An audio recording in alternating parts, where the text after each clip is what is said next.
Mic दो, धन्यवाद। हाँ चलो ठीक है, कोई नहीं, चलो।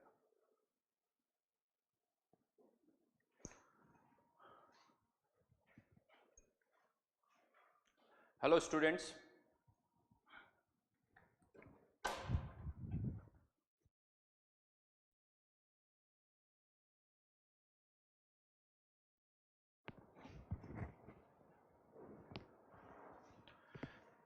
हेलो। तो लास्ट क्लास के अंदर हमने O2 डिस्कस की थी। O2 के अलावा जेई मेंस और जेई एडवांस और है, तो चलिए आज जेई मेंस और जेई एडवांस भी डिस्कस कर लेते हैं। कुछ इंपॉर्टेंट क्वेश्चन, पहले मैं बात कर रहा हूँ जेई एडवांस की।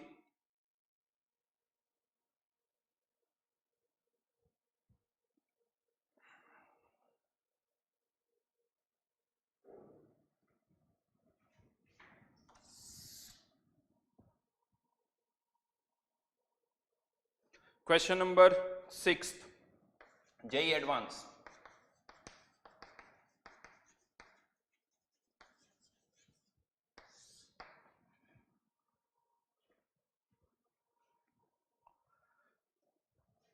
एक एडियाबेटिक कंटेनर है, यानी एडियाबेटिक प्रोसेस है, लेकिन आइडियल गैस नहीं है, लिक्विड है, जिसका हमने प्रेशर जो है स्ट्रिक्टली 100 बार कर दिया। स्ट्रिक्टली वर्ड का मतलब ये होता है सडनली। सडनली यानी प्रोसेस को कैसे किया हमने? इरिवर्सिबली। तो इरिवर्सिबली प्रेशर 1 बार से 100 बार कर दिया। अब ये लैंग्वेज जो है इतनी सही नहीं है, लिखा हुआ then at constant pressure of 100 bar volume decreases by 1 ml। तो ये जो स्टेटमेंट है वो ये कह रहा है कि जैसे ही आपने प्रेशर 100 बार किया, उसके कारण वॉल्यूम 1 ml से कम हो गया।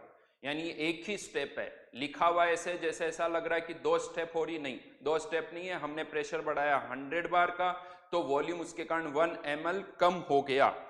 तो यहां पर जो प्रोसेस हो रहा है वहां पर P एक्सटर्नल कितना हो गया? 100 बार वर्क डन, और वर्क डन और डेल्टा U बराबर होंगे, क्योंकि प्रोसेस क्या होगा? एडियाबेटिक। तो volume P external 100 bar, volume 1 ml से कम हो रहा है, तो -1 ml। तो ये प्लस में आ जाएगा, plus 100 bar into ml, bar into ml। इसको आपको कन्वर्ट करना होगा 10⁵ और ये 10⁻⁻⁶। तो ये जो भी यूनिट यहाँ पर आ रही है, या तो पास जूल में निकालना चाहो तो ये कन्वर्ट करना होगा ml को लीटर में, लीटर को फिर बार इंटू लीटर। तो ये 0.1 बार इंटू लीटर, जिसको 100 से मल्टीप्लाई कर दोगे तो 10 जूल आ जाएगा। ये आ गया डेल्टा यू, और फिर डेल्टा यू से क्या निकालना होगा? Delta H. Delta H equals to delta U plus P2V2 minus P1V1 ही फॉर्मूला लगेगा। NR डेल्टा टी वाला फॉर्मूला नहीं लगेगा, क्योंकि ये लिक्विड है, आइडियल गैस नहीं है। तो बहुत अच्छा क्वेश्चन है, याद करो। मैंने आपको डेल्टा एच और डेल्टा यू के रिलेशनशिप के 3 फॉर्मूले लिखवाए थे। Delta H equals to delta U plus P2V2 minus P1V1। Second delta H equals to delta U plus delta NGRT, और third delta H equals to delta U plus NR delta T. ठीक है, then आगे बढ़ते हैं। इसी के अंदर question number 8 again एक बहुत अच्छा क्वेश्चन है। जब ये आया था तो मोस्टली स्टूडेंट्स ने इसे गलत किया था, बहुत ज्यादा स्टूडेंट्स ने इसे गलत किया था, क्योंकि तब तक बहुतों को एडियाबेटिक रिवर्सिबल और इरिवर्सिबल का आइडिया नहीं था। तो ऐसा लगता था कि एडियाबेटिक कोई भी प्रोसेस हो पीवी की पावर गामा ही फॉर्मूला लगता है, तो यहाँ पर ऐसा नहीं है। यहाँ पर अगर हम इसे केयरफुली रीड करें क्वेश्चन नंबर 8 को, तो एट कांस्टेंट एक्सटर्नल प्रेशर, और मैंने आपसे कहा था कि अगर एक्सटर्नल प्रेशर कांस्टेंट है तो प्रोसेस जो होगा वो इरिवर्सिबल होगा। तो ये एडियाबेटिक इरिवर्सिबल का प्रोसेस है, पीवी की पावर गामा फॉर्मूला यूज नहीं होगा। तो T2 कैसे निकालोगे? NCV T2 minus T1 equals to minus P external NR T2 upon P2 minus NR T1 upon P1। ठीक है, देन क्वेश्चन नंबर 9 अगेन बहुत अच्छा क्वेश्चन है। ये खैर में हम पहले भी डिस्कस कर चुके हैं। यहाँ पर भी formula delta H equals to delta U plus P2V2 minus P1V1 लगेगा। बहुतों को क्वेश्चन नंबर 13 में कंफ्यूजन है, होना भी चाहिए, क्योंकि क्वेश्चन ही सही नहीं है, तो क्या करें। क्वेश्चन में क्या गड़बड़ है वो मैं बताता हूं। ये जो कर्व यहाँ पर इस तरह से दे रखा है, एक तो सॉलिड कर्व इस तरह से दे रखा है, एक इस तरह से दे रखा है। दोनों के वर्क डन को हमें कुछ कंपेयर करना है, तो ठीक है, इसका वर्क डन तो एरिया अंडर द कर्व से इजीली निकाला जा सकता है, लेकिन इसका वर्क डन हम कैसे निकालें, यहां पर प्रॉब्लम है, बिकॉज ये नहीं दे रखा कि प्रोसेस आइसोथर्मल है, एडियाबेटिक है, पॉलीट्रोपिक है, क्या है, इसकी इक्वेशन नहीं पता है। एक्चुअल में ये डेटा भी जो एक्स और वाई एक्सिस पर लिखा हुआ है राइट नाउ ये एग्जैक्टली मैच नहीं हो रहा है, तो जब हम इस डेटा को कुछ कंपेयर करते हैं तो यहां पर जरूरी नहीं हो ये एग्जैक्टली सही हो, बट कुछ जगह ये P1 V1 की कंडीशन को फुलफिल कर रहे हैं, कुछ जगह वो P1 V1 equals to P2 V2 की कंडीशन को भी फुलफिल नहीं कर रहे हैं। दो गिवन होना चाहिए, कोई भी कर्व हो तो प्रोसेस की इक्वेशन पता होनी चाहिए कि प्रोसेस कौन सा है, तभी हम इसको कर सकते हैं। ठीक है, तो प्रोसेस कौन सा है वो पता होना चाहिए, यानी राइट नाउ इसे हम मान रहे हैं कि एक आइसोथर्मल प्रोसेस है, तो इसके लिए आइसोथर्मल के और इसके लिए एरिया अंडर द कर्व से हम वर्क डन निकाल सकते हैं, और ये सिंपलेस्ट वे है और कोई तरीका नहीं है, तो कंफ्यूजन नहीं। पहले भी आप ग्रुप में भी बहुत सारा डिस्कस कर चुके हो, वहां पे भी मैं आपको बता चुका हूं, इसको हमें आइसोथर्मल मान के नहीं पड़ेगा, और कोई प्रोसेस आप मानोगे तो उसकी इक्वेशन फाइंड आउट करनी होगी, और कर्व की इक्वेशन हम फाइंड आउट नहीं कर सकते। क्वेश्चन नंबर 14, एक आइसोथर्मल है और एक एडियाबेटिक प्रोसेस है, कंपेयर करना है कुछ पैरामीटर्स को, तो आई थिंक बहुत क्लियर है, लेकिन इसमें कंफ्यूजन एक ही पॉइंट में होता है, सी ऑप्शन में वर्क डन, वर्क डन किसका ज्यादा होगा किसका कम होगा। तो जहां तक हम बात करें वर्क डन की, तो यहां पर मोड नहीं लगा हुआ है, अगर मोड नहीं लगा हुआ है तो हमेशा विथ साइन ही आप कंपेयर करोगे, तो आइसोथर्मल का वर्क डन यहाँ मैग्नीट्यूड वाइज तो ज्यादा है लेकिन उसका साइन नेगेटिव है, तो इसीलिए विथ साइन अगर हम कंपेयर करेंगे तो एडियाबेटिक का ज्यादा होगा, इसीलिए सी ऑप्शन गलत होगा, सी ऑप्शन गलत होगा। ये क्वेश्चन जो है 2012 में आया था, मैं आपको बता दूं जेई ने पहले इसका एक ही आंसर दिया था, यानी बी और डी ही आंसर दिए थे, शायद बी नहीं, क्या पूछा इसके अंदर, नहीं, पहले ए और डी ही आंसर दिए थे, बी तो गलत ही है, ए और डी आंसर दिए थे, बाद में उन्होंने इसके दो आंसर कर दिए, ए और डी को भी सही माना, ए डी को भी सही माना और ए सी डी को भी सही माना, लेकिन वो एक एडिशनल आंसर था, लिसन इट केयरफुली, तो अगर मोड नहीं लगा हुआ है तो हम तो विथ साइन ही उसे कंपेयर करेंगे,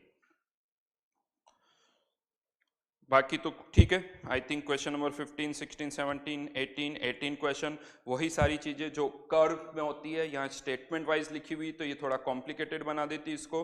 देन क्वेश्चन नंबर 19, हाँ ये थोड़ा टाइम टेकिंग क्वेश्चन है, लेंथी क्वेश्चन है, क्योंकि आपको इसमें ए से बी, बी से सी, सी से 3 पाथ है, किसी के लिए वर्क डन को कंपेयर करना है, तो किसी के लिए डेल्टा यू को कंपेयर करना है, तो किसी का डेल्टा एच कंपेयर करना है, तो सीधा सीधा सा है, हाँ पहले सब प्रोसेस के क्यू डब्ल्यू डेल्टा यू लिख दो, हर एक का ए से बी का, बी से सी का, सी का ए, सी से ए का, और फिर आप उनको कंपेयर करो, बट टाइम टेकिंग क्वेश्चन है, कितना जल्दी आप करते हो वो प्रैक्टिस पर डिपेंड करता है, तो बाकी क्वेश्चन के अंदर ऐसा कुछ नहीं है, एक सिंगल ऑप्शन चेक करना हो तो वो आसान होता है, बट एक साथ इतने सारे ऑप्शन को कंपेयर करना मुश्किल हो सकता है, ठीक है। ये तो बात हुई जेई एडवांस की। जेई मेंस की बात करें तो जेई मेंस के अंदर क्वेश्चन नंबर 15,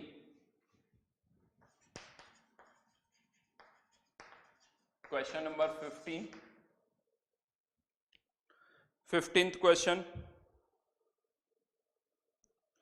अब यहां पर मैंने एक स्टेटमेंट आपको लिखवाया था, सीवी सीपी जो होते हैं इट डिपेंड्स ऑन टेम्परेचर, ये टेम्परेचर पर डिपेंड करते हैं, टेम्परेचर चेंज होने पर इनकी वैल्यू चेंज होती है, ये हमें पता है, और क्या पता है, सब्सटेंस बदलने पर इनकी वैल्यू बदलती है, ठीक है, और प्रोसेस टू प्रोसेस भी ये चेंज होते हैं, तो राइट नाउ तो यहाँ पर जैसे फर्स्ट सेकंड थर्ड में या तो सीपी की बात हो रही सीवी की, लेकिन अब ऑप्शन 4 की मैं बात करूं तो वॉल्यूम चेंज हो रहा है, सीवी कांस्टेंट है, बिकॉज सीवी सीपी ये जो वैल्यूज है किस पे डिपेंड करती है, टेम्परेचर पर, तो वॉल्यूम बदलने पर सीवी की वैल्यू तो नहीं बदलेगी, तो ऑप्शन 4 सही है। और ऑप्शन 1 की मैं बात करूं तो प्रेशर बढ़ने पर सीपी बढ़ रहा है, जबकि नहीं बढ़ना चाहिए because it depends on temperature, तो ऑप्शन 1 गलत हो गया। जहां तक हम बात करें ऑप्शन 2 और ऑप्शन 3 की, हमें ये पता है कि टेम्परेचर बदलने पर मोलर हीट कैपेसिटी की वैल्यू बदलती है, इंटरनल एनर्जी भी बदलती है, बट वो कैसे वेरी करती है इसका हमारे पास कोई एक फॉर्मूला नहीं है। बढ़ती है ये पता है, लेकिन कैसे बढ़ती है इसका कोई फॉर्मूला नहीं है। तो यहाँ पर अच्छी बात क्या है, हमें इनकरेक्ट ऑप्शन देखना है। तो वो इनकरेक्ट ऑप्शन डेफिनेटली फर्स्ट वाला तो इनकरेक्ट है ही है, तो इसलिए आंसर इज 1। सेकंड और थर्ड ये कर्व ऐसे ही होंगे और किसी तरह से भी हो सकते हैं, ये वेरी कर सकता है। ठीक है, देन इसी के अंदर एक और क्वेश्चन, इसको ढंग से सुनना, 13 क्वेश्चन, ये नोट कर लेना अच्छी तरह से, क्योंकि ये क्वेश्चन ऐसा है जो बार बार स्टूडेंट्स पूछते हैं। इसमें एक तो जो पीछे आंसर दे रखा है 13 का वो गलत है, जो जेई मेंस वालों ने दिया था। आंसर या तो इसका 3 होगा या इसका आंसर 4 होगा, दोनों में से कोई एक आंसर होगा। कैसे वो मैं बता रहा हूं। अगेन क्वेश्चन में क्लियरिटी नहीं है, क्लियर लैंग्वेज नहीं है। यहां पर consider the reversible isothermal expansion, जो कर्व बने हुए हैं उसमें मोड वर्ड यूज हो रहा है, यानी हमें मैग्नीट्यूड को कंपेयर करना है। तो formula NRT ln V2 upon V1, expansion हो रहा है तो V2 ज्यादा होगा और V1 कम होगा डेफिनेटली। तो ये वैल्यू नेगेटिव आएगी, तो मैं इसको हटा देता हूं, चाहो तो आप ये कह दो कि हमने मोड लगा दिया, तो यानी अब ये वैल्यू पॉजिटिव आएगी। फाइनल वॉल्यूम V है, मैं इसको अलग कर लेता हूं, NRT ln V minus NRT ln V1।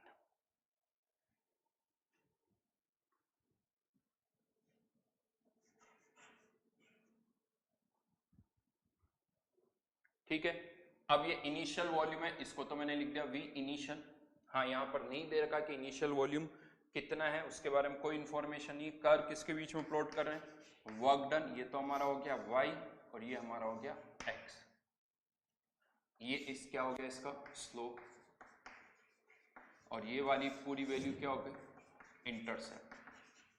ये ऐसे ही आपको नोट्स में लिखना है अच्छी तरह से, ताकि नेक्स्ट टाइम आप जब इस क्वेश्चन को करो आपको पता हो कि यह सॉल्यूशन कहाँ लिखा हुआ है। होता है कि आप भूल जाते हैं, अगर आप अभी आपने कहीं नोट नहीं किया तो 15 दिन बाद आपको फिर समझ में नहीं आएगा कि मैंने इसको कैसे बताया है। स्लोप, अब जहां तक देखिए स्लोप ये तो समझ में आ रहा है पॉजिटिव है, क्योंकि NRT में से सब पॉजिटिव है, तो स्लोप भी पॉजिटिव होगा। स्लोप भी पॉजिटिव होगा तो ठीक है, आप यहां से पॉजिटिव स्लोप सबका ही पॉजिटिव हो, तो इससे तो हम किसी आंसर पे नहीं पहुंचे। हाँ, जिसका टेम्परेचर ज्यादा होगा उसका स्लोप ज्यादा होगा, तो उसके अकॉर्डिंग भी हम देखें तो सभी कर्व ऐसे जिसमें T2 का स्लोप ज्यादा है, T1 का कम है, तो यहां से भी हम किसी कंक्लूजन पर नहीं पहुंच रहे हैं। तो स्लोप से तो हम किसी भी, क्योंकि स्लोप के अकॉर्डिंग तो सारे ही ऑप्शन करेक्ट है, तो इससे तो कोई फायदा नहीं मिला। अब बात करते हैं इंटरसेप्ट। इंटरसेप्ट हम देख रहे हैं कि कुछ कर्व्स में पॉजिटिव है, कुछ में नेगेटिव है और कुछ में इंटरसेप्ट 0 है। अब वो डिपेंड करता है इस पर V इनिशियल पर, पॉजिटिव इंटरसेप्ट है या नेगेटिव इंटरसेप्ट है, वो सब इस पर डिपेंड करेगा V इनिशियल पर, और V इनिशियल हमें नहीं दे रखा है। हाँ, लेकिन ये क्लियर है कि चाहे टेम्परेचर T1 हो या T2 हो, अगर V इनिशियल 1 से कम है तो इंटरसेप्ट क्या होगा पॉजिटिव।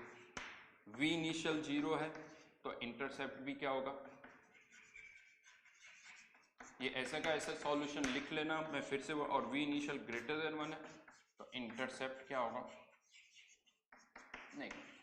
यानी ये क्लियर है कि चाहे टेम्परेचर T1 हो चाहे टेम्परेचर T2 हो, या तो इंटरसेप्ट पॉजिटिव होगा या इंटरसेप्ट नेगेटिव होगा या 0 होगा। जबकि ऑप्शन 1 और ऑप्शन 2 में हम देखें, ऑप्शन 1 में T1 पर इंटरसेप्ट जो है वो पॉजिटिव है, तो T2 पर नेगेटिव है, जो कि गलत हो गया, जो कि गलत हो गया। ऑप्शन 2 की अगर हम बात करें तो ऑप्शन 2 के अंदर एक का 0 एक का नेगेटिव, वो भी गलत हो गया। तो ऑप्शन 3 और 4 की अगर हम बात करें तो ऑप्शन 3 के अंदर दोनों ही इंटरसेप्ट पॉजिटिव है, और ऑप्शन 4 के अंदर दोनों ही इंटरसेप्ट क्या है 0 है। दोनों ही इंटरसेप्ट 0 है, तो इसका मतलब ऑप्शन या तो 3 सही हो सकता है या ऑप्शन 4 सही हो सकता है। राइट, तो ये अच्छी तरह से नोट कर लेना ताकि आप बार बार नहीं पूछो इस क्वेश्चन को। बाकी जो रिसेंटली क्वेश्चंस आए हैं वो हम कर चुके हैं, तो कोई खास बात नहीं। ठीक है, तो आगे बढ़ते हैं, एंट्रोपी वाले पार्ट पर आते हैं। एक बार आप इसे नोट कर लीजिए।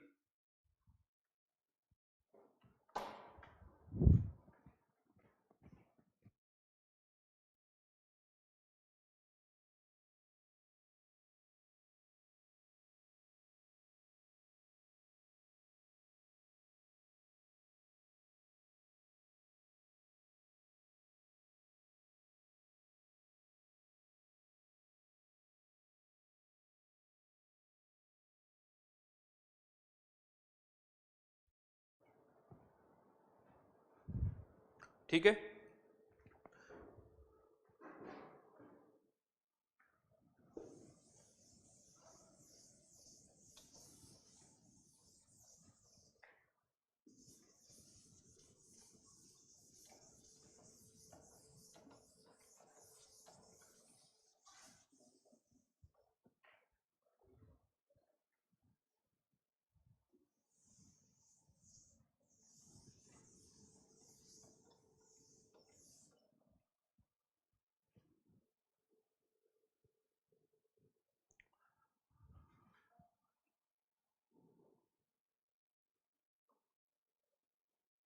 ओके। फोन कर लो यार, फोन कर लो, वो कर लो।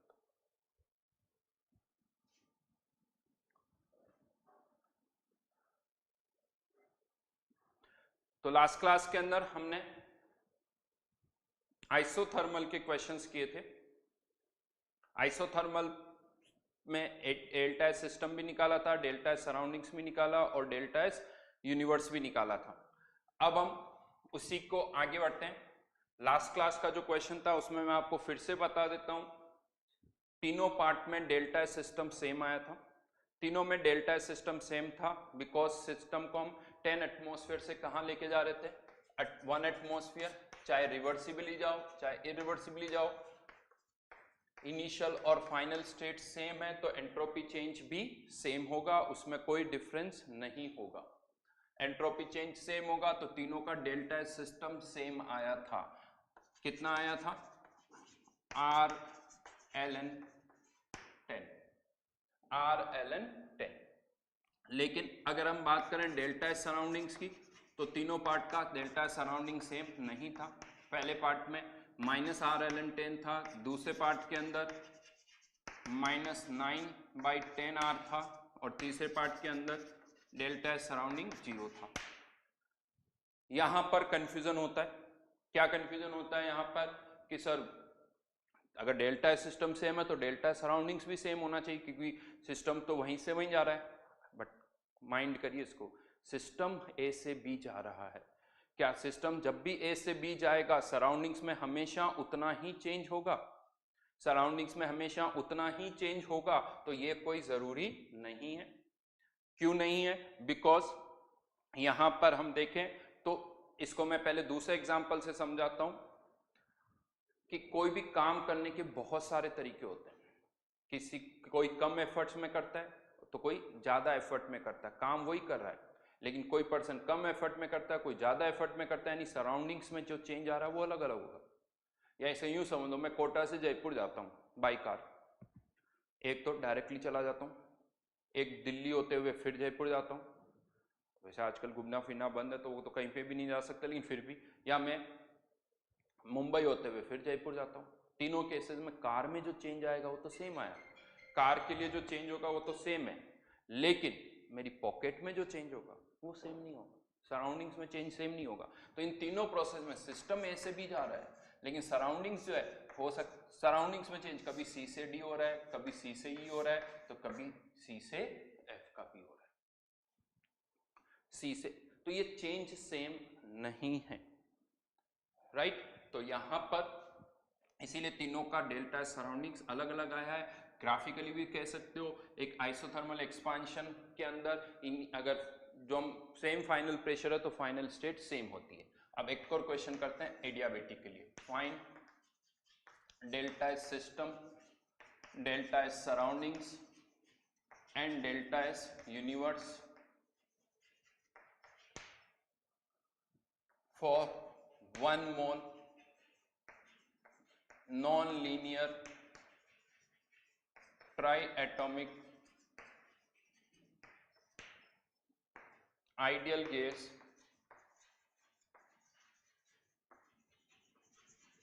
undergoing a change from 16 atmosphere 300 Kelvin to 1 atmosphere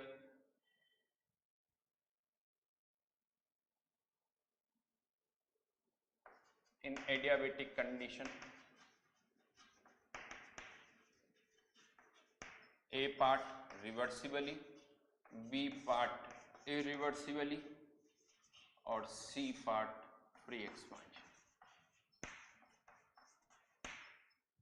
अच्छा क्वेश्चन है, बहुत सोच समझ के करना। पहले भी हम इस तरह के क्वेश्चंस कर चुके हैं, लेकिन पहले work done, Q, delta U, delta H निकाला था। अब हम यहां पर क्या निकाल रहे हैं? Delta S system, delta S surroundings.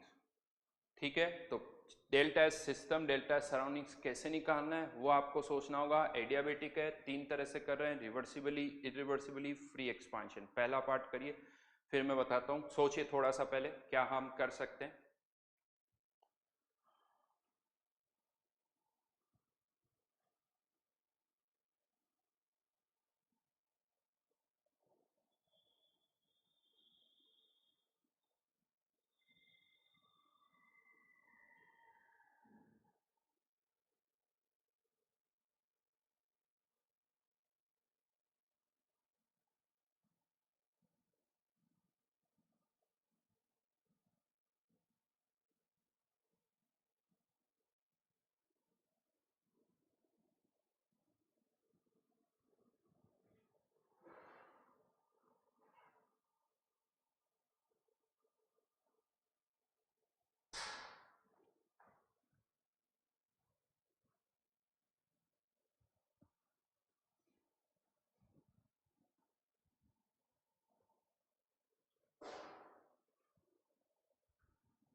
चलिए फर्स्ट पार्ट करते हैं।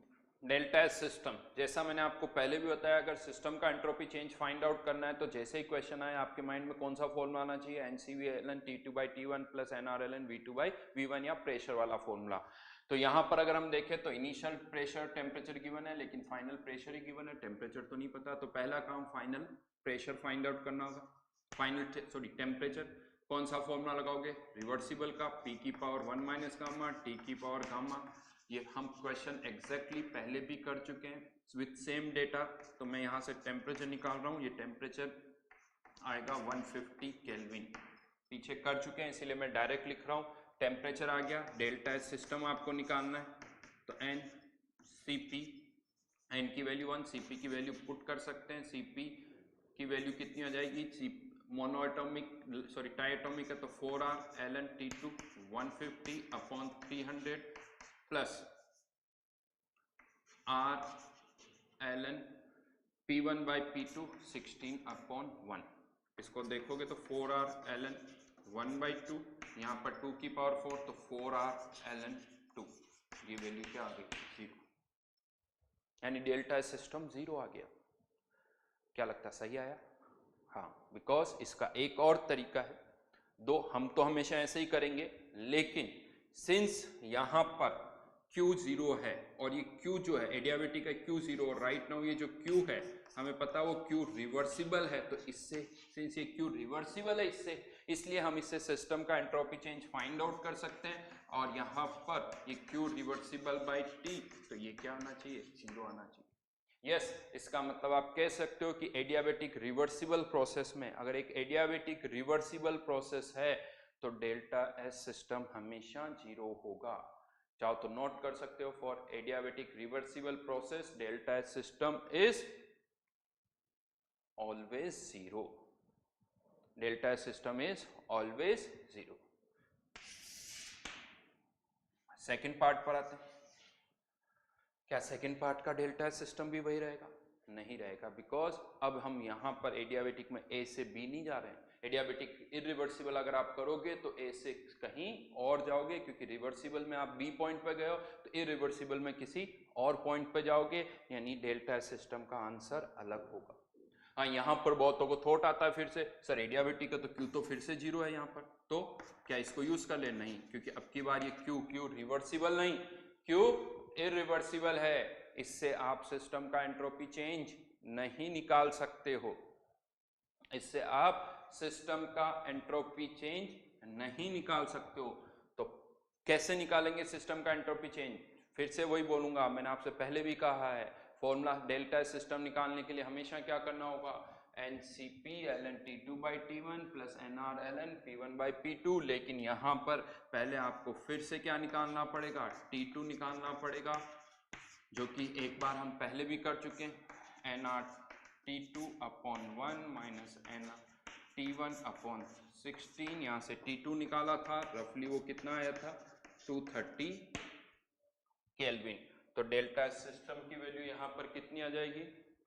डेल्टा सिस्टम इक्वल्स टू यहाँ पर C4R ln 230 upon 300 plus R ln 16/1। लेकिन डेल्टा सराउंडिंग्स की वैल्यू कितनी आ जाएगी? अच्छा, ये तो हो गया डेल्टा सिस्टम। क्या माइनस कर दे? नहीं, क्योंकि इरिवर्सिबल है। तो अब डेल्टा सराउंडिंग्स कैसे निकालोगे? तो मैंने क्या कहा था, सराउंडिंग्स का तो एंट्रोपी चेंज अगर निकालना है तो वही Q सराउंडिंग बाई T, उसके लिए ये देखना है कि सराउंडिंग कितनी हीट ले रहा है, कितनी हीट दे रहा है। तो यहां पर क्या कोई सराउंडिंग्स के साथ हीट एक्सचेंज हो रहा है?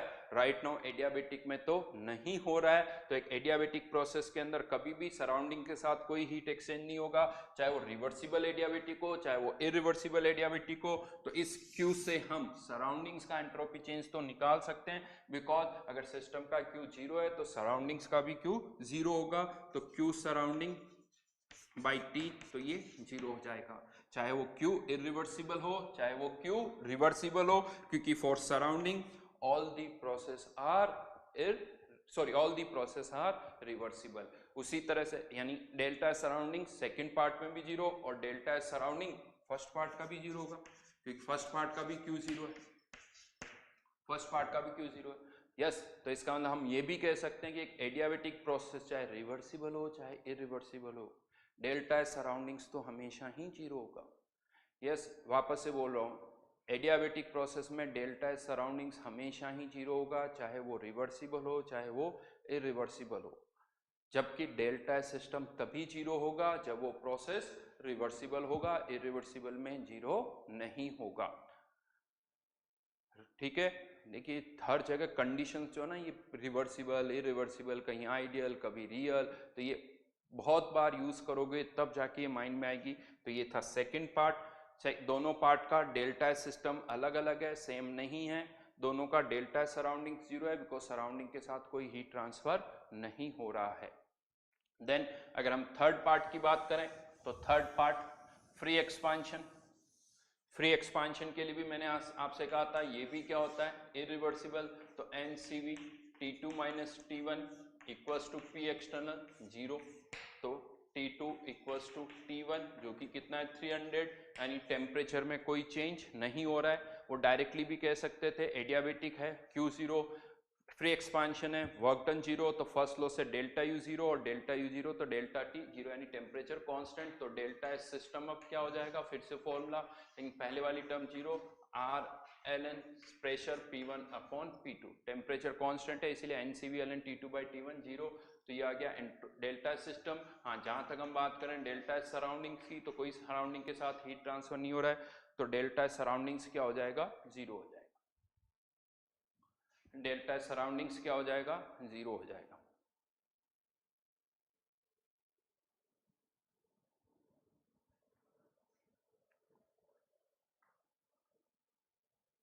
ठीक है, तो यहां पर फर्स्ट सेकंड थर्ड तीनों पार्ट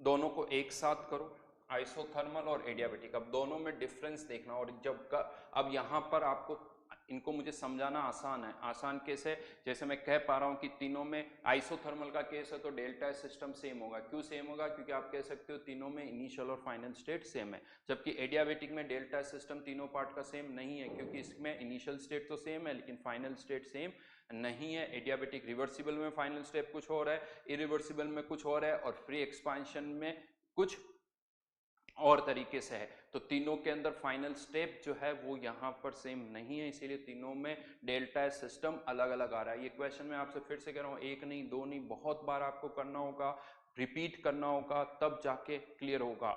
इससे एंट्रोपी और आपको समझ में आएगी। जो एंट्रोपी में मैं आपको समझा रहा हूँ कभी, यानी क्यू रिवर्सिबल की इंपॉर्टेंस क्या है, वो आपको तभी समझ में आएगी। ठीक है, तो ये तो बात हुई कैसे हम डेल्टा सिस्टम डेल्टा सराउंडिंग्स निकाल सकते हैं, उस पर बेस्ट क्वेश्चंस हमने किए हैं शीट में। इवन जेई के अंदर ऐसे बहुत सारे क्वेश्चंस आए हुए हैं, आप प्रैक्टिस करो उन क्वेश्चंस की। क्वेश्चंस यही होंगे, ये मैं क्लियर कर देता हूँ, कोई चेंज नहीं है। एग्जैक्टली ये कि ये क्वेश्चन है, बस डेटा अलग है, बाकी सेम क्वेश्चन जेई में आए हुए हैं। और ऐसा नहीं एक बार से ज्यादा बार आए हुए हैं, तो केवल आपको प्रैक्टिस करनी। इनफैक्ट मैं बता दूं, फिजिक्स में भी आए हुए हैं, फिजिक्स में भी ऐसे क्वेश्चंस आए हुए हैं। तो केमिस्ट्री के अलावा फिजिक्स में भी एंट्रोपी पे क्वेश्चन आए, आप यही फॉर्मूले लगा सकते हो। और एक और चीज मैं बता दूं, थर्मोडायनेमिक्स की इस चैप्टर का वेटेज अगर आप देखोगे तो जेई में बहुत ज़्यादा है, बहुत ज़्यादा। इसलिए एक तो इसका कारण क्या है कि केमिस्ट्री में भी है और फिजिक्स में भी है। हाँ, फिजिक्स में एंट्रोपी और ये वाला पार्ट इतना तो नहीं है, लेकिन फिर भी फिजिक्स में भी है, तो उसके कारण इसका वेटेज जो है वो बढ़ जाता है। दूसरा, बहुत पूछा जाता है। इवन मैं आपको बता दूं, जेई 2017 और 18 के अंदर इसमें से बहुत सारे क्वेश्चंस आए हैं जेई के अंदर, बहुत सारे क्वेश्चंस आए हुए हैं, अराउंड 4-5 क्वेश्चंस आए हुए हैं। आप सोचो 4 to 5 क्वेश्चंस बहुत बड़ा नंबर होता है, क्योंकि अगर आप उसको परसेंटेज वाइज कन्वर्ट करोगे तो 5 to 6%, जबकि मैं आपको बता दूं टोटल केमिस्ट्री का वेटेज होता है 33%, उसमें से आप फिजिकल का निकालो रफली तो 11% आता है। और अगर आप सोचो अगर केवल थर्मोडायनेमिक्स का 4 to 5% हो गया, वो तो बहुत ज़्यादा है। याद रखना 4 to 5%, उसमें मैंने 1-2 क्वेश्चन किसके भी ऐड किए हैं, फिजिक्स के, तो अच्छा खासा वेटेज आ जाता है। तो यहाँ पर ये प्रैक्टिस आपको करनी है। तो ये तो बात हुई एंट्रोपी चेंज हम कैसे कैलकुलेट करते हैं, उसके फॉर्मूले, delta S system, delta S surroundings, वो हमने सब यहाँ पर डिस्कस किया है। अब यहाँ पर आगे बढ़ते हैं। ये जितने भी फॉर्मूले मैंने आपको लिखवाए हैं, ये सारे फॉर्मूले तब है जब कोई केमिकल और फेस चेंज नहीं हो रहा है। क्या होगा अगर कोई केमिकल और फेस चेंज हो रहा है, तो यहां पर अब हम केमिकल और फेस चेंज वाले केसेस को भी अलग अलग करेंगे। पहले बात करेंगे फेस चेंज की, और फिर हम बात करेंगे केमिकल चेंज की। तो entropy change for face transformation,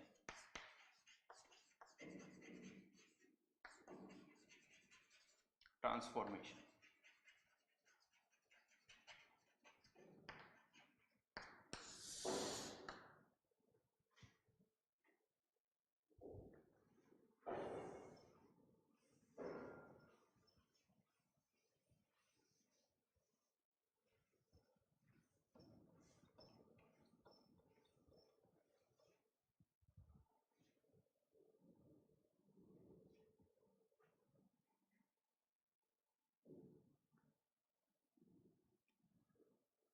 ठीक है, तो entropy change for face transformation. लेकिन अब इसको समझने के लिए पहले बहुत ही बेसिक सी कुछ चीजें हमें और समझनी पड़ेगी। क्या है वो मैं आपको बता रहा हूं। तो इसके अंदर पहले बात करते हैं बॉइलिंग पॉइंट की।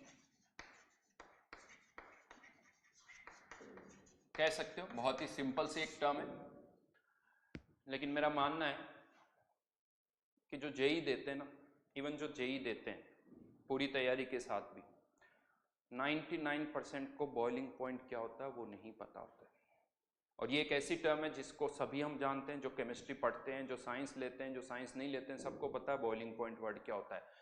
लेकिन मैं आपको बता दूं, सुना सबने है, समझ में किसी को नहीं है कि बॉइलिंग पॉइंट क्या होता है, कैसे डिफाइन होता है, कब डिफाइन होता है, ये नहीं पता है। चलिए एक क्वेश्चन पूछता हूं, अपने आप आपको बहुत सारी बातें समझ में आ जाएगी, लेकिन उससे पहले चलिए इसकी डेफिनेशन लिख देते हैं। इसकी दो डेफिनेशन है बॉइलिंग पॉइंट की। एक, temperature at which liquid and gas, vapour, gas बोलो या वेपर बोलो एक ही बात है, exist in equilibrium, exist in equilibrium, temperature at which liquid and vapor exist in equilibrium. दूसरी definition, temperature at which vapor pressure of liquid equals to external pressure.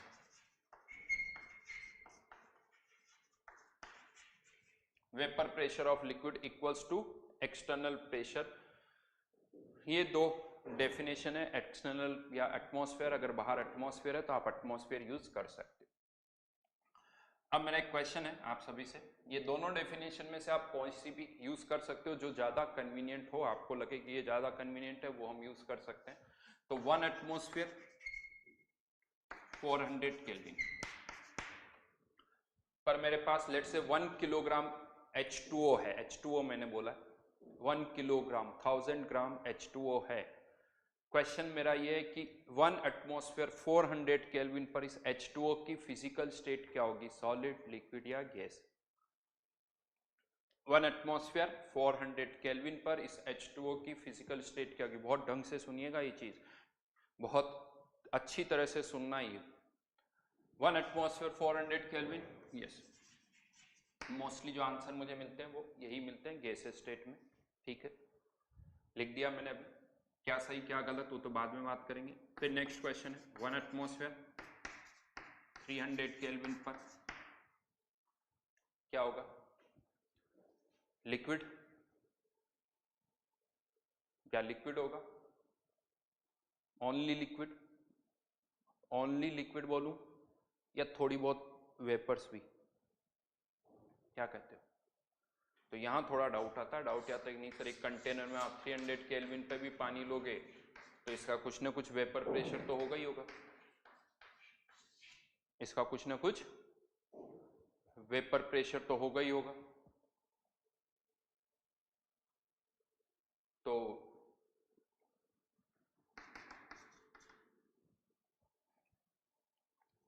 $300 kelvin पर तो फिर तो कुछ लिक्विड भी होगा और कुछ गैस भी होगा। तो क्या लिक्विड प्लस गैस, लेकिन नहीं, एक और थॉट आता, नहीं सर ये तो टेम्परेचर इसके बॉइलिंग पॉइंट से कम है, और बॉइलिंग पॉइंट से कम है तो फिर तो लिक्विड ही होना चाहिए। यानी एक थॉट कह रहा है कि टेम्परेचर बॉइलिंग पॉइंट से कम है तो लिक्विड होना चाहिए। दूसरा थॉट ये कह रहा है कि नहीं, टेम्परेचर जो है, दूसरा थॉट ये कह रहा है कि नहीं लिक्विड है, थोड़ा बहुत तो ये वेपराइज होगा ही होगा, तो लिक्विड प्लस गैस भी होना चाहिए। चलिए देखते हैं क्या होगा। एक और क्वेश्चन पुट कर देता हूं उससे पहले। 1 एटमॉस्फेयर 373 केल्विन पर क्या होगा, 1 एटमॉस्फेयर 373 केल्विन पर क्या होगा। तो यहां पर तो हम कह ही रहे हैं ये इसका बॉइलिंग पॉइंट है, तो लिक्विड प्लस गैस दोनों ही होंगे।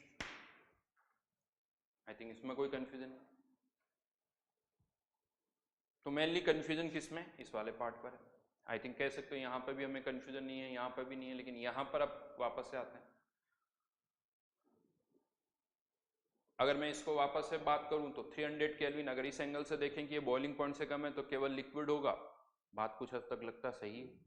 लेकिन दूसरे एंगल से देखें कि ये इस कंटेनर के अंदर 300 केल्विन पर हमने लिक्विड लिया तो कुछ ना कुछ वेपराइज तो होगा, तो लिक्विड प्लस गैस दोनों होगी।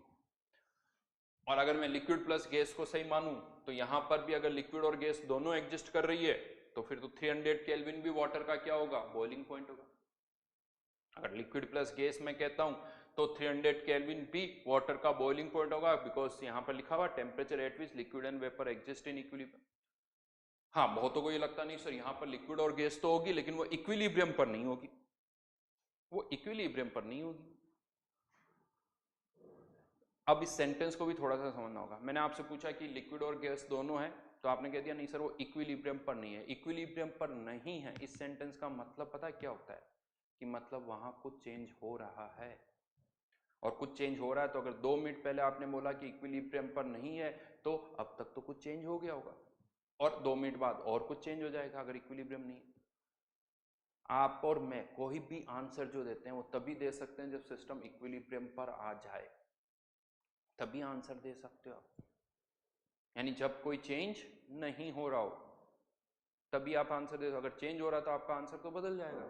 इसको मैं ऐसे पुट करूं, सपोज करो आपसे मैं पूछता हूं कि सपोज आप में से कोई 5th फ्लोर से जंप करता है, भगवान नहीं करे ऐसा आप कुछ कर रहे हो, मैं जस्ट एग्जांपल ले रहा हूं।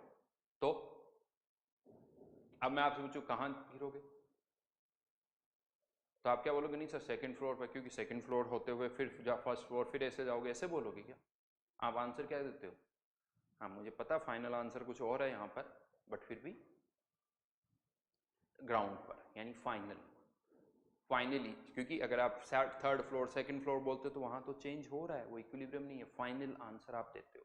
तो कोई भी आंसर आप और हम देते हैं वो फाइनली ही देते हैं। तो अगर आप ये कह रहे हो कि लिक्विड और गैस दोनों है लेकिन वो इक्विलिब्रियम पर नहीं है, तो मैं आपको बताऊं आप मुझे आंसर ही इक्विलिब्रियम का दो, और वही हम हमेशा देते हैं। तो यहां पर भी अगर आपको लग रहा नहीं कि लिक्विड और गैस इक्विलिब्रियम पर नहीं है तो इक्विलिब्रियम वाला आंसर दो, बिना इक्विलिब्रियम वाला आंसर नहीं चाहिए। तो वो क्या होगा फिर, नहीं पता चल रहा। अब मैं बताता हूं ये क्या आंसर होगा। यहां पर ओनली गैस है, यहां पर ओनली लिक्विड है, और यहां लिक्विड प्लस गैस है।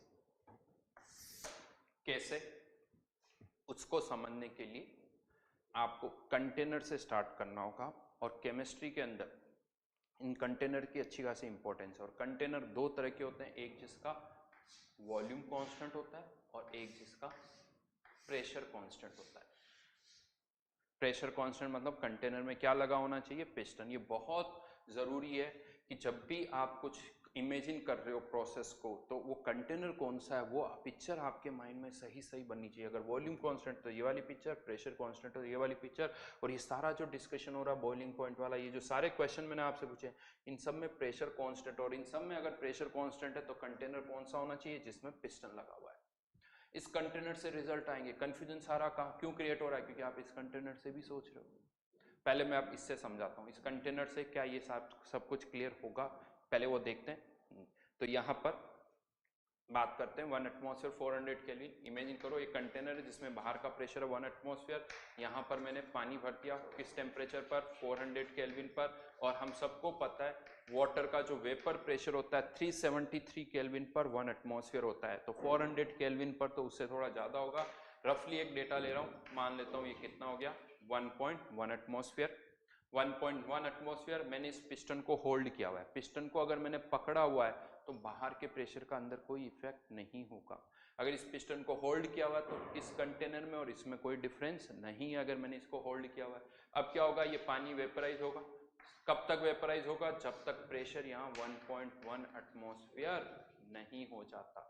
जैसे ही प्रेशर 1.1 एटमॉस्फेयर आएगा, वेपर प्रेशर के बराबर, ये सिस्टम इक्विलिब्रियम की स्टेट में आ जाएगा, और उसके बाद कोई चेंज नहीं होगा। उसके बाद यहां पर कोई चेंज नहीं होगा। और एक चीज बता दूं, यहां पर भी पूरा पानी वेपराइज नहीं हो रहा होगा अगर अभी राइट नाउ देखा जाए तो। कब तक होगा, जब तक प्रेशर 1.1 एटमॉस्फेयर नहीं हो जाता। राइट नाउ अभी बाहर के प्रेशर का कोई इफेक्ट नहीं है, क्योंकि आपने इस पिस्टन को होल्ड किया हुआ। अब आपने क्या किया, जब यहां इक्विलिब्रियम आ गया, मैंने इस पिस्टन को छोड़ दिया, मासलेस पिस्टन की तरह सोचना इसको, छोड़ दिया, बाहर का प्रेशर 1, अंदर का प्रेशर 1.1, क्या होगा, अंदर का प्रेशर ज्यादा, बाहर का प्रेशर कम, पिस्टन ऊपर जाएगा, पिस्टन ऊपर जाएगा तो यहाँ का प्रेशर कम होगा, और जैसे ही यहाँ का प्रेशर 1.1 से कम होगा ये लिक्विड वापस अपने आप को वेपराइज करेगा ताकि यहाँ का प्रेशर फिर से 1.1 हो जाए, क्योंकि टेम्परेचर कितना है 400 केल्विन, तो ये लिक्विड यहाँ कितना प्रेशर चाहेगा 1.1। तो क्या हुआ, पिस्टन थोड़ा ऊपर गया, अंदर का प्रेशर कम हुआ तो कुछ पानी फिर से वेपराइज हो गया और अंदर का प्रेशर कितना हो गया 1.1, बाहर का प्रेशर 1, अंदर का फिर से 1.1, फिर पिस्टन ऊपर जाएगा, फिर वाटर वेपराइज होगा, फिर अंदर का प्रेशर 1.1 हो जाएगा, फिर पिस्टन बाहर का 1 है तो फिर पिस्टन ऊपर जाएगा, फिर अंदर का प्रेशर कम होगा, फिर पानी वेपराइज होगा। यानी सीधी सी बात है, पिस्टन चाहता है कि अंदर का प्रेशर भी बाहर के बराबर हो, यानी 1 एटमॉस्फेयर हो, और ये वाटर एट 400 केल्विन ये चाहता है कि अंदर का प्रेशर 1.1। ना तो पिस्टन मानने वाला है ना ये वाटर, ये चाहता अंदर प्रेशर 1.1, पिस्टन चाहता अंदर प्रेशर 1, पिस्टन ऊपर जाएगा पानी वेपराइज होगा, पिस्टन ऊपर जाएगा पानी वेपराइज होगा, ये प्रोसेस चलता रहेगा। एक टाइम आएगा जब यहाँ पर एक लास्ट ड्रॉप लिक्विड की बचेगी, और जब ये लास्ट ड्रॉप लिक्विड की बचेगी तो अभी भी पिस्टन तो नहीं मानने वाला, पिस्टन ऊपर जाएगा, अंदर का प्रेशर 1.1 से कम होगा तो ये लास्ट ड्रॉप भी वेपराइज होगी, ये लास्ट ड्रॉप भी वेपराइज होगी। अभी तक तो अंदर का प्रेशर 1.1 है, लेकिन अब जब पिस्टन ऊपर जाएगा तो अंदर वेपराइज होने के लिए कोई लिक्विड नहीं है, अब अंदर का प्रेशर 1.1 से कम होगा, अब लिक्विड वाटर है ही नहीं, अब वो 1.09, 1.08, 1.07 होते होते होते फाइनली क्या जाएगा 1 हो जाएगा, बाहर का भी 1, अंदर का भी 1, और अब ये सिस्टम इक्विलिब्रियम में आ गया। Yes, this is the water H2O, liquid water नहीं बोला, H2O at 1 atmosphere and 400 kelvin, लेकिन पूरा का पूरा किस स्टेट में, गैसियस स्टेट में, पूरा का पूरा गैसियस स्टेट में, कोई लिक्विड वहां पर नहीं है, तो 1 atmosphere 400 kelvin only gas. Then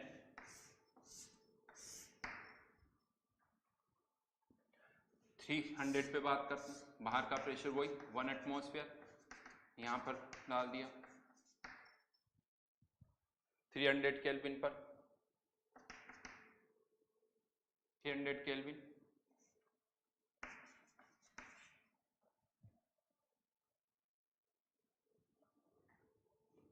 पर H2। अब 300 केल्विन पर फिर से पिस्टन को होल्ड किया हुआ था, वेपर प्रेशर जो है, वेपर प्रेशर मान लेते हैं 300 केल्विन पर 40 mm, कुछ भी डेटा ले रहा हूँ मैं, mm, जो कि ऑब्वियसली इससे बहुत कम है, यहाँ 40 mm तक वेपराइजेशन होगा और फिर सिस्टम किस स्टेट में आ जाएगा, इक्विलिब्रियम पर आ जाएगा। अब जब यहाँ सिस्टम इक्विलिब्रियम पर आ गया, अब हमने पिस्टन को छोड़ दिया, क्या पिस्टन ऊपर जाएगा, नहीं, इस बार पिस्टन ऊपर नहीं नीचे आएगा। जैसे ही पिस्टन नीचे आएगा यहाँ का प्रेशर 40 mm से ज्यादा होगा, जैसे ही प्रेशर 40 mm से ज्यादा होगा क्या होगा, यहाँ पर ये वेपर्स कंडेंस हो जाएगी, क्योंकि प्रेशर 40 mm से ज्यादा होते ही कंडेंसेशन होगा, तो यहाँ पर प्रेशर फिर 40 mm हो गया, बाहर का कितना है 1, फिर पिस्टन नीचे आएगा, फिर प्रेशर 40 से ज्यादा होगा, फिर वेपर्स कंडेंस होगी, फिर 40 हो गया, फिर पिस्टन नीचे आएगा, फिर वेपर्स कंडेंस होगी, फिर पिस्टन नीचे आएगा, फिर वेपर्स कंडेंस होगी, क्योंकि अंदर का प्रेशर 40 से ज्यादा हो नहीं सकता। जैसे ही होगा कंडेंसेशन होगा, धीरे धीरे पिस्टन नीचे आता जाएगा, नीचे आता जाएगा, और एक टाइम ऐसा आएगा जब थोड़ी सी वेपर्स बची हुई है फिर भी पिस्टन नीचे आएगा, और फाइनली ये पिस्टन किसकी सरफेस को टच करेगा, लिक्विड की सरफेस को, कोई वेपर नहीं बचेगी यहाँ पर, क्योंकि वेपर का प्रेशर केवल 40 mm था, वो कंडेंस होती जाएगी, तो फाइनली ये पिस्टन जो है लिक्विड की सरफेस को टच करेगा। Yes, this is the water at 1 atmosphere and 300 kelvin और ओनली लिक्विड, ओनली लिक्विड। और अगर थर्ड केस में लेता हूं, थर्ड केस 373 केल्विन, बाहर का प्रेशर 1, 373 पर हमें पता है सबको वेपर प्रेशर कितना होता है 1 एटमॉस्फेयर, ये पानी वेपराइज होगा कब तक, जब तक प्रेशर यहाँ पर 1 एटमॉस्फेयर नहीं हो जाता, जब तक प्रेशर यहाँ पर 1 एटमॉस्फेयर नहीं हो जाता, बाहर का प्रेशर 1, अंदर का भी 1, पूरा सिस्टम किस स्टेट में, इक्विलिब्रियम पे। पिस्टन को होल्ड किया हुआ था अभी तक तो हमने, लेकिन अब मैंने पिस्टन को छोड़ दिया, पिस्टन को छोड़ दिया, क्या होगा, बाहर का भी 1 है, अंदर का भी 1 है, पिस्टन मूव नहीं करेगा, प्रेशर किसके बराबर, वेपर प्रेशर के बराबर, यहाँ पे भी इक्विलिब्रियम, यानी जब आप पिस्टन छोड़ोगे यहाँ कोई चेंज नहीं होगा, यानी लिक्विड भी है गैस भी है। अब आप दोनों डेफिनेशन लगा सकते हो, दोनों डेफिनेशन है, temperature at which vapour pressure equals to external pressure, vapour pressure equals to external pressure. और दूसरी definition, temperature at which liquid and gas exist in the state of equilibrium, यहाँ लिक्विड और gas दोनों नहीं, यहाँ केवल liquid है, यहाँ केवल गैस है, यही वो सिचुएशन है जहाँ लिक्विड और गैस दोनों एग्जिस्ट करें, इसीलिए 373 केल्विन वाटर का बॉइलिंग पॉइंट है, और वो भी कब, जब 1 एटमॉस्फेयर। हाँ, पानी का बॉइलिंग पॉइंट चेंज कर सकते हो, हमें पता है बॉइलिंग पॉइंट प्रेशर के साथ वेरी करता है, आप बॉइलिंग पॉइंट बदल सकते हो, 400 केल्विन पानी का बॉइलिंग पॉइंट कर सकते हो, उसके लिए यहाँ पर आपको प्रेशर 1.1 करना होगा, यानी किसके बराबर, वेपर प्रेशर के बराबर। 300 केल्विन कर सकते हैं, अगर बाहर का प्रेशर कितना कर दिया, 40 mm, बट 1 एटमॉस्फेयर पर बॉइलिंग पॉइंट कितना होगा, 373, राइट। तो ये रिजल्ट इस तरह के कंटेनर से आएंगे। अब कंफ्यूजन कहां होता है, जब आप इस तरह के कंटेनर की बात करते हो। अब प्रॉब्लम क्या होती है, ये जो बॉइलिंग पॉइंट टर्म है वो इस तरह से डिफाइन हुआ है, जब कंटेनर में क्या लगा होना चाहिए, पिस्टन लगा होना चाहिए, और प्रॉब्लम ये होती है कि अब हम इस बॉइलिंग पॉइंट को हर कहीं पे भी यूज करते रहे जहां मन किया, यानी ये कंटेनर यहाँ पे भी बॉइलिंग पॉइंट टर्म लगा दी। अगर इस तरह के कंटेनर में आप पानी भर रहे हो तो बॉइलिंग पॉइंट वर्ड यूजलेस है, बॉइलिंग पॉइंट का कोई मीनिंग नहीं है। इस तरह के कंटेनर में आप बॉइलिंग पॉइंट को यूज कर सकते हो कि हाँ 373 पर है, लिक्विड और गैस दोनों होंगे। अगर इस तरह का कंटेनर है, टेम्परेचर 373 से ज्यादा है और बाहर का प्रेशर 1 एटमॉस्फेयर है तो ओनली गैस, 373 से कम है तो ओनली लिक्विड। अगर आप इस तरह के कंटेनर में पानी डाल रहे हो, बाहर के प्रेशर से कोई मतलब नहीं है, तो हर एक टेम्परेचर पर वेपराइज होगा, किसी पे कम किसी पे ज्यादा, हर एक टेम्परेचर पर वेपराइज होगा और अल्टीमेटली लिक्विड भी होगी और गैस भी होगी, हर एक टेम्परेचर पर ऐसा होगा। किसी भी टेम्परेचर पर इस तरह के कंटेनर में आप पानी डाल रहे हो तो हर एक टेम्परेचर पर लिक्विड और गैस दोनों एग्जिस्ट करेगी। यहां पर बॉइलिंग पॉइंट वर्ड ही पिक्चर में नहीं आना चाहिए। ऐसा नहीं कि नहीं सर टेम्परेचर 373 से कम है तो कैसे वेपराइज होगा, नहीं होगा क्योंकि वेपर प्रेशर के बराबर होगा। और इवन मैं आपको बता दूं यहाँ पर 400 केल्विन पे भी अगर आप डाल दोगे तो ये पूरा वेपराइज नहीं होगा। कब तक होगा, जब तक पेपर प्रेशर यहाँ पर वेपर प्रेशर के बराबर नहीं आ जाए। तो ये जो आपने बोला था ओनली गैस, वो भी ये यहाँ पर ओनली गैस, अगर आप इस तरह के कंटेनर को यूज कर रहे हो तो यहाँ पर गैस और लिक्विड दोनों हो सकते हैं। ओनली गैस तो तभी होगा जब कंटेनर इस तरह का होगा, राइट। तो इस तरह के कंटेनर के लिए बॉइलिंग पॉइंट टर्म डिफाइन नहीं है। मैं फिर से कह रहा हूं, नहीं पता होता है, हमें तो ऐसा लगता है बस बॉइलिंग पॉइंट डिफाइन हो गया, जहां चाहो वहां यूज कर सकते हो, नहीं कर सकते हो। इस तरह के कंटेनर में तो आप सीधा सा बोलो कि कोई सा भी सब्सटेंस हो अगर क्लोज्ड है, बॉइलिंग पॉइंट से तो कोई लेना देना नहीं है। हाँ, सब्सटेंस डालोगे, क्वेश्चन आता क्या वेपर्स बनेगी, यस। कब तक बनेगी, जब तक प्रेशर उसके वेपर प्रेशर के बराबर नहीं हो जाता। अच्छा, बहुत तो कंफ्यूजन होता है, एक काम करते सर 400 केल्विन है, एक काम करते हैं यहाँ पर नाइट्रोजन डाल देते हैं 1 एटमॉस्फेयर पर। जैसे यहाँ पर 400 केल्विन, बाहर का प्रेशर कितना था 1 एटमॉस्फेयर, तो अब ये नाइट्रोजन इस पानी पे भी 1 एटमॉस्फेयर लगाएगी, जैसे यहाँ 1 एटमॉस्फेयर लग रहा था। क्या अब ये पानी वेपराइज होगा या पूरा होगा? तो मैं आपको बता दूं, पिस्टन का प्रेशर और इस तरह से गैस के प्रेशर में डिफरेंस होता है। गैसेस मॉलिक्यूल्स के बीच में स्पेस होती, तो अभी भी ये पानी वेपराइज होगा, अभी भी ये पानी वेपराइज होगा, चाहे वो 400 हो चाहे 300 केल्विन हो। और कब तक होगा, जब तक प्रेशर इसके वेपर प्रेशर के बराबर नहीं हो जाता, यानी नाइट्रोजन के डालने से कोई इफेक्ट नहीं आएगा। ये पानी वैसे ही वेपराइज होगा जैसे पहले हो रहा था। अगर 300 केल्विन टेम्परेचर है तो प्रेशर 40 mm हो जाएगा, 400 केल्विन टेम्परेचर है तो यहाँ प्रेशर 1.1 एटमॉस्फेयर हो जाएगा। नाइट्रोजन हो या ना हो उसका कोई इफेक्ट नहीं। यानी मैं इसको ऐसे पुट कर दूं, नॉर्मली हम क्या सोचते हैं कि एक ग्लास है जिसके अंदर पानी है, या गैस स्टोव पर पानी हमने रख दिया, हम उसका सोचते हैं कि बॉइलिंग पॉइंट 373 केल्विन होगा। वो जो ओपन कंटेनर में जो पानी है ना, उसका कोई बॉइलिंग पॉइंट नहीं है। सुन के थोड़ा अच्छा नहीं लगेगा आप लोगों को, उसका कोई बॉइलिंग पॉइंट नहीं। इसीलिए तो वो पानी रूम टेम्परेचर पर रखा हुआ भी है। आप गैस मत चलाओ, रूम टेम्परेचर पर रखा हुआ है, 2-3 दिन छोड़ दो, अपने आप वेपराइज हो जाएगा, कुछ भी नहीं बचेगा, क्योंकि वो तो कम टेम्परेचर पे भी हो रहा है। हाँ, आप क्या करते हो, उसका टेम्परेचर बढ़ा देते हो, जिसके कारण उसकी वेपराइजेशन जो है वो बढ़ जाती है। बहुतों को ऐसा लगता है कि पानी का टेम्परेचर, जैसे गैस स्टोव पे पानी रखा हो तो 100 डिग्री से ज़्यादा नहीं कर सकते, अगर आप सडनली हीट दोगे तो उसका टेम्परेचर 100 से भी ज़्यादा हो जाएगा, 150 180 ज़्यादा हो जाएगा, फिर वो और ज़्यादा स्पीड से क्या होगा, वेपराइज होगा। तो एक खुले हुए कंटेनर में नदी का पानी है, नदी के पानी के लिए 373 केल्विन से कोई मतलब नहीं है, वो तो ओपन है, 100 डिग्री सेल्सियस से उसका कोई लेना देना नहीं है। बस ये जरूर है 30 डिग्री सेल्सियस टेम्परेचर होगा तो वो कम वेपराइज होगा, 40 डिग्री सेल्सियस होगा तो वो ज्यादा वेपराइज होगा, 50 डिग्री अगर टच कर जाए तो और ज्यादा स्पीड से वेपराइज होने लगेगा। तो उसके लिए बॉइलिंग पॉइंट का कोई मीनिंग नहीं है। बॉइलिंग पॉइंट जब भी सोचोगे इस तरह के कंटेनर से आप सोचोगे। और यहीं पे मैं आपको बता दूं, बहुत सारा कंफ्यूजन फैलाया हुआ है, इवन बुक्स के थ्रू भी कंफ्यूजन फैलाया हुआ है। क्या कंफ्यूजन फैलाया हुआ है वो भी मैं आपको बता देता हूं, जैसे ये मैंने ऐसे समझाया आपको, तो इसी में एक चीज और आती है, बहुत बार क्या होता है, एक दो वर्ड्स यूज किए जाते हैं, बॉइलिंग और इवोपोरेशन। सुने होंगे आप लोगों ने ये वर्ड, बॉइलिंग और इवोपोरेशन। क्या बोला जाता है, boiling is bulk phenomena and evaporation is surface phenomena. बड़े अच्छे अच्छे वर्ड्स हैं, बल्क फिनोमिना और सरफेस फिनोमिना। बट क्वेश्चन आता है ये सरफेस फिनोमिना का क्या मतलब हुआ भाई, क्या मतलब हुआ, बहुतों को तो पता ही नहीं सरफेस फिनोमेना का क्या, क्योंकि ऐसे वर्ड सुन लो चुप हो जाओ।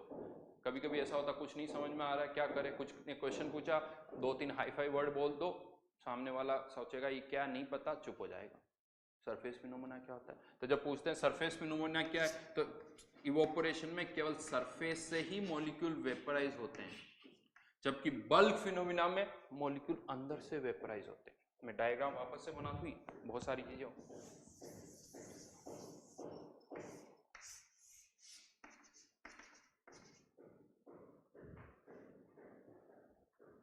तो यहां पर कहते हैं सरफेस से ही मॉलिक्यूल वेपराइज होते हैं,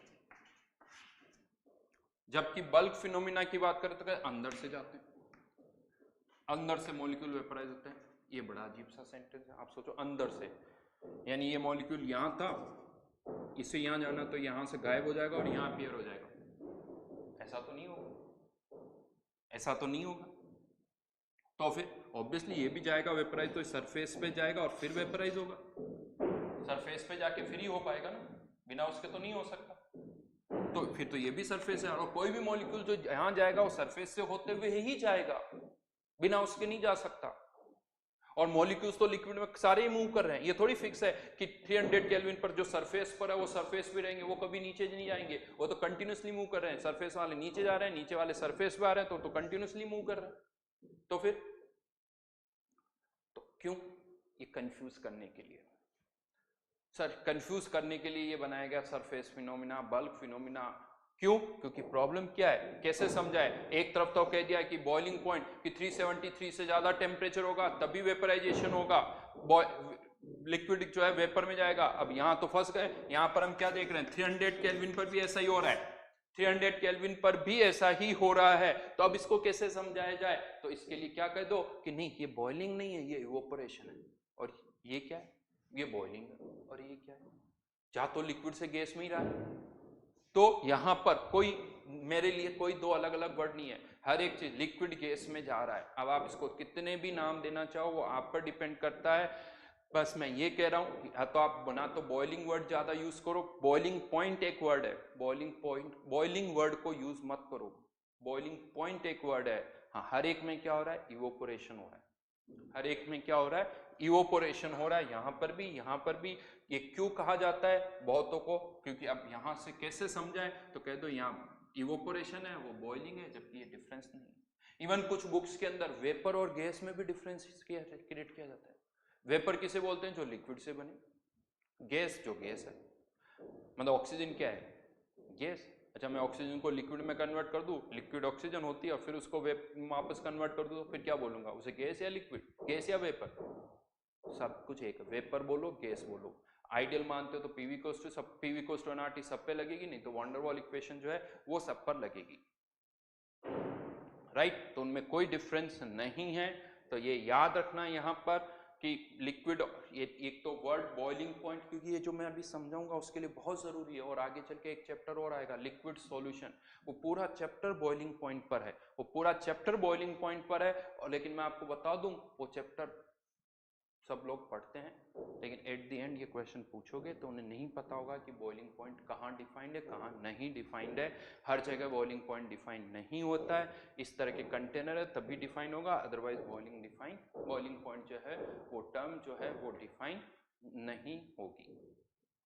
ठीक है, तो ये डायग्राम बनाओ, इनको फिर से सोचो, जो मैं आपसे यहाँ कहने जा रहा हूँ वो सारी चीजें आपको सोचनी है, पता होनी चाहिए कि हाँ मैं यहाँ पर किस तरह से इसको समझाया। अब हम वापस से एंट्रोपी वाले पार्ट पर आएंगे कि हम इसका एंट्रोपी चेंज कैसे कैलकुलेट कर सकते हैं। टाइम कितना हो गया यार?